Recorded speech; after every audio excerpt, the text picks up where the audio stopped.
Untuk mendukung Belajar Bentar, kalian bisa mengklik subscribe. Halo, selamat datang di channel Belajar Bentar. Sekarang kita masih belajar mengenai customized ribbon. Hanya saja yang sekarang kita pelajari adalah customization reset dan import export. Tentunya jika kalian sudah membuat customize sendiri atau membuat ribbon sendiri dan kalian ingin menyimpannya supaya tidak hilang, kalian bisa memilih export. Sekarang kita pilih export.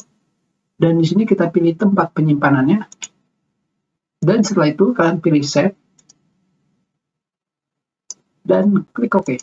Dan sekarang customized ribbon kalian sudah diekspor. Ini filenya. Dan sekarang kita pilih customization reset. Di sini terdapat dua. Reset only selected ribbon tab dan reset all customization. Di sini terdapat grup baru namanya new group. Dan jika kita memilih reset only selected ribbon tab, yang tentunya kita sudah memilihnya pada bagian tab home, dan kita pilih. Dan seperti yang kalian lihat di sini, grup barunya dan semua pengaturan pada tab home sudah dikembalikan ke pengaturan awal. Jadi jika kalian memilih reset all customization, tidak hanya tab kalian, tapi quick access kalian juga akan ikut di reset. Sekarang kita klik yes. Dan sekarang kita klik OK.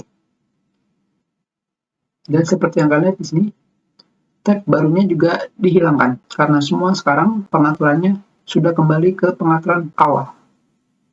Tentunya untuk mengembalikannya lagi kita menggunakan import customization file yang sebelumnya kita ekspor. Kalian tinggal mengkliknya dan kalian pilih filenya dan kalian pilih open. Di sini akan muncul kotak pesan dengan tulisan mengganti semua ribbon yang sudah ada dan quick access toolbar customization untuk program ini. Dan kita klik yes dan kita klik OK. Dan sekarang semuanya sudah kembali ke settingan yang sudah kita simpan.